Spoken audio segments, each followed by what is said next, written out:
جادوئی چراغ کی لڑائی۔ ملک چین میں ایک درزی رہتا تھا۔ وہ بہت عمدہ کپڑے سیتا تھا۔ اس کا ایک بڑا پیارا سا بیٹا تھا جس کا نام الادین تھا۔ الادین ابھی چھوٹا ہی تھا کہ اس کا باپ مر گیا اور وہ اپنی ماں کے ساتھ اکیلا رہ گیا۔ کچھ دنوں تک تو وہ اپنے جمع پونجی سے گزارا کرتے رہے، مگر جب کمانے کا ذریعہ نہ ہو تو بچایا ہوا جلد ختم ہو جاتا ہے، اور یہی ان کے ساتھ ہوا۔ افریقہ کے ملک میں ایک جادوگر تھا۔ اس نے جادو کی ایک کتاب میں پڑھا کہ چین کے ایک غار میں ایک چراغ ہے، اور اس چراغ کے اندر ایک جن ہے جو اس چراغ کا غلام ہے۔ اگر اس چراغ کو حاصل کر لیا جائے تو انسان کی ہر خواہش پوری ہو سکتی ہے۔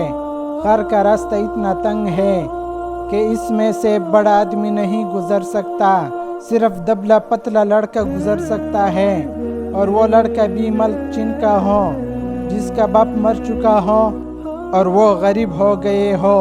اب جادوگر نے اپنے جادو کے زور سے پتہ لگایا تو اسے الادین ہی ایک ایسا لڑکا نظر آیا جو غار میں سے چراغ لا سکتا تھا۔ جادوگر نے کچھ چھوٹے تحفے لیے اور چین آ گیا۔ یہاں اس نے الادین کے گھر کے دروازے پر دستک دی تو الادین کی ماں نے دروازہ کھولا۔ جادوگر الادین کی ماں کو دیکھتے ہی کہنے لگا، میں الادین کا چاچا ہوں اور یہاں آیا ہوں تو مجھے پتہ چلا کہ الادین کا باپ مر گیا ہے۔ میں تم لوگوں کے متعلق بہت پریشان ہوں۔ اب الادین کو میرے ساتھ کر دیں تاکہ الادین وہ سامان لے آئے جو میں تم لوگوں کے لیے لایا ہوں، اور یہ کچھ کپڑے اور سامان آپ اور الادین کے ہیں۔ الادین کی ماں جادوگر کی باتوں سے بہت متاثر ہوئی اور اس نے کہا، بیٹے الادین، ذرا یہاں آ کر اپنے چاچا سے تو ملو، یہ افریقہ سے ہم سے ملنے آئے ہیں۔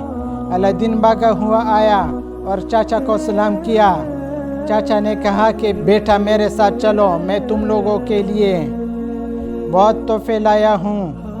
چاچا اسے اپنے ساتھ لے گیا۔ کافی دور جانے کے بعد ایک ویرانے میں پہنچ کر چاچا نے کہا، الادین پہلے ایک کام کرتے ہیں، پھر آگے چلیں گے، اور یہ انگوٹھی پہن لو۔ اس کے بعد وہ ایک پتھر کے پاس گیا، کچھ پڑھ کر پھونکا تو پتھر اپنے جگہ سے ہٹ گیا اور نیچے ایک راستہ نظر آنے لگا۔ جادوگر نے الادین سے کہا کہ تم اس راستے پر چلے جاؤ، راستے میں کسی چیز کو ہاتھ نہ لگانا۔ جب تم غار کے آخری سرے پر پہنچو گے تو وہاں ایک پرانا چراغ پڑا ہوگا، وہ چراغ لے کر آ جاؤ۔ الادین اسی تنگ راستے میں اتر گیا اور غار میں چلنے لگا۔ غار کے آخری سرے پر پہنچا تو ایک پرانا چراغ پڑا تھا۔ اس نے اسے اٹھایا اور چلتا ہوا آیا اور کہا، چاچا جان، میں آ گیا ہوں، چراغ میرے پاس ہے، اب جلدی سے مجھے اوپر کھینچ لے تاکہ میں چراغ آپ کو دوں۔ چاچا نے کہا، پہلے چراغ مجھے دو، اور چراغ لینے کے لیے ہاتھ بڑھایا۔ اب الادین سمجھ گیا کہ کچھ گڑبڑ ہے، اگر میں نے چراغ چاچا کو دے دیا تو یہ مجھے باہر نہیں نکالیں گے۔ اس لیے الادین نے کہا، چاچا جان، پہلے آپ مجھے باہر نکالیے، پھر میں آپ کو چراغ دے دوں گا۔ چاچا نے کہا، نہیں، پہلے چراغ مجھے دو۔ الادین نے کہا، نہیں، پہلے مجھے باہر نکالے۔ جب الادین نہ مانا تو جادوگر نے پتھر کو پھر مارا اور کہا، چراغ نہیں دینا تو پھر یہیں سڑ۔ پتھر اپنی جگہ پر آ گیا اور غار سے باہر نکلنے کا راستہ بند ہو گیا۔ یہ دیکھ کر الادین بہت پریشان ہوا۔ اس نے بہت کوشش کی کہ باہر نکل سکے، مگر وہ کسی طرح اوپر نہ پہنچ سکا۔ یہ دیکھ کر الادین رونے لگا۔ روتے روتے اس نے غار کی دیوار کو پکڑ کر پھر اوپر چڑھنے کی کوشش کی تو اس کی انگوٹھی رگڑ کھا گئی۔ انگوٹھی کے رگڑتے ہی ایک دھماکہ ہوا اور آواز آئی، کیا حکم ہے میرے آقا؟ الادین نے جب سر اٹھا کر دیکھا تو ایک بہت بڑا سا جن کھڑا تھا۔ الادین نے کہا، تم کون ہو؟ اس نے کہا، میں انگوٹھی کا جن ہوں، انگوٹھی رگڑنے پر آ جاتا ہوں، آپ نے مجھے کیوں بلایا ہے؟ اب الادین سارے بات سمجھ گیا۔ اس نے جن سے کہا مجھے میرے گھر پہنچا دو۔ الادین جب گھر پہنچا تو بہت دیر ہو گئی تھی اور اس کی ماں بہت پریشان ہو رہی تھی۔ الادین نے اپنی ماں کو ساری بات سنائی اور چراغ دکھایا۔ الادین کی ماں نے کہا کہ یہ تو بہت میلا اور پرانا چراغ ہے، ہمارے کس کام کا، مگر ٹھہر میں اسے مانج کر صاف کر دیتی ہوں، تم بازار میں جا کر اسے فروخت کر آنا، کچھ پیسے مل جائے تو روٹی خرید لینا، ہم 2 دن سے بھوکے ہیں۔ یہ کہہ کر الادین کی ماں نے چراغ رگڑنا شروع کر دیا۔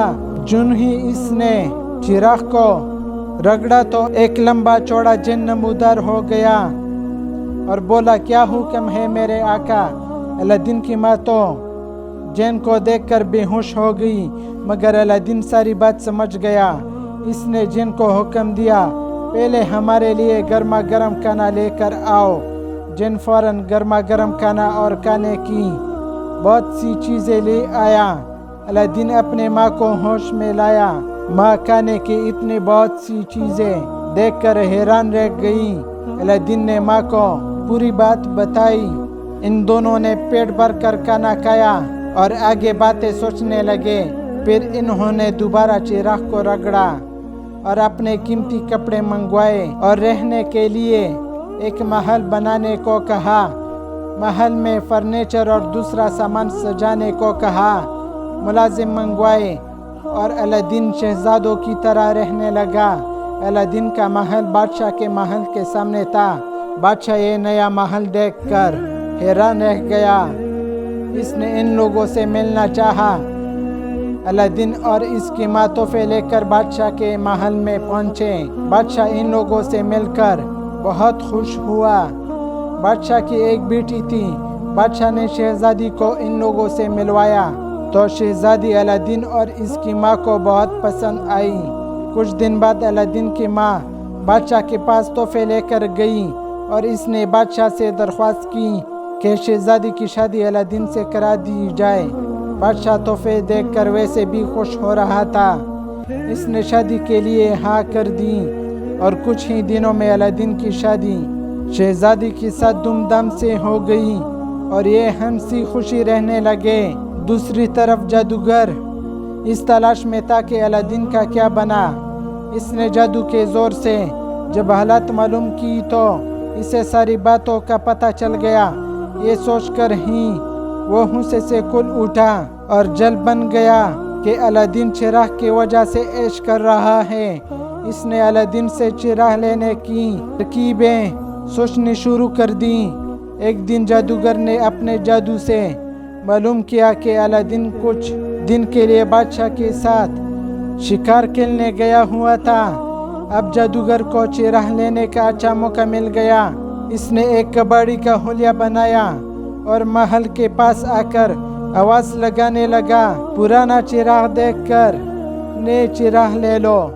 شہزادی نے جادوگر کو روکا اور اسے اپنے پرانے چراغ دے دیے کہ ان کے بدلے نئے چراغ دے دو۔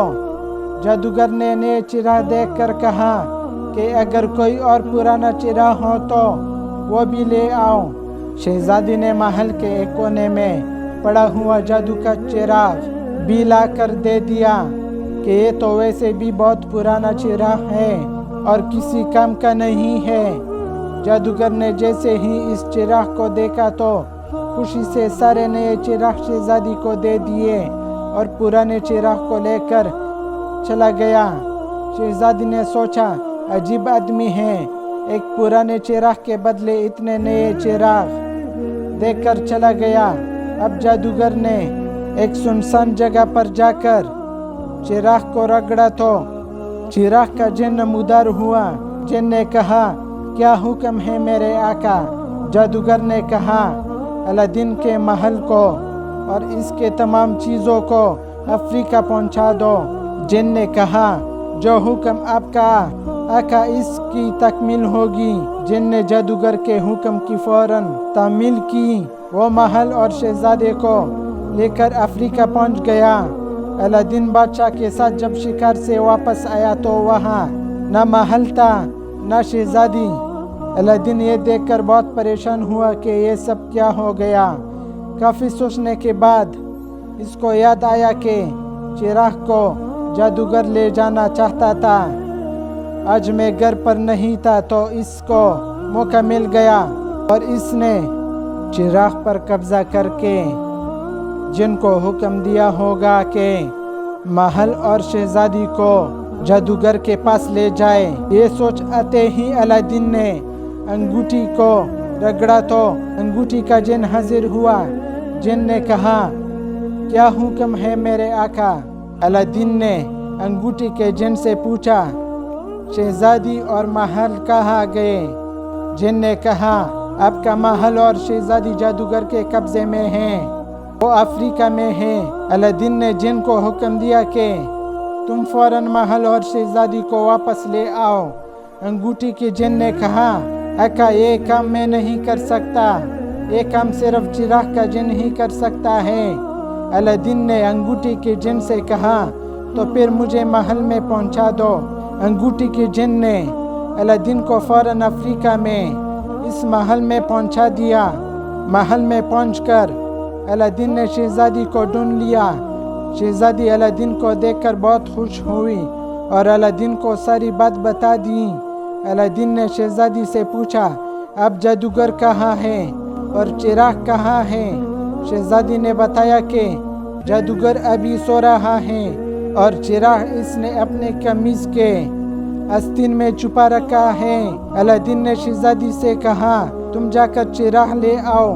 شہزادی چپکے سے جا کر جادوگر کے آستین میں سے چراغ لے آئی۔ الادین نے فوراً چراغ کو رگڑا تو چراغ کا جن آ گیا۔ الادین نے چراغ کے جن کو حکم دیا کہ فوراً اس محل کو تمام چیزوں سمیت چین پہنچاؤ۔ چراغ کے جن نے حکم کی تعمیل کی اور اس وقت محل کو چین پہنچا دیا۔ الادین نے چراغ کو آگ کی بھٹی میں ڈال کر پگھلا دیا تاکہ آئندہ جن کو غلام بنا کر دوبارہ کوئی بھی شرارت نہ کریں۔ الادین نے چراغ کے جن کو آزاد کیا تو وہ الادین کا بہت شکر گزار ہوا اور ہنستا ہوا آزادی کے ساتھ اڑتا چلا گیا۔ الادین اور شہزادی دوبارہ اپنے محل میں ہنسی خوشی رہنے لگے۔ اب انہیں کسی سے کوئی ڈر نہیں تھا۔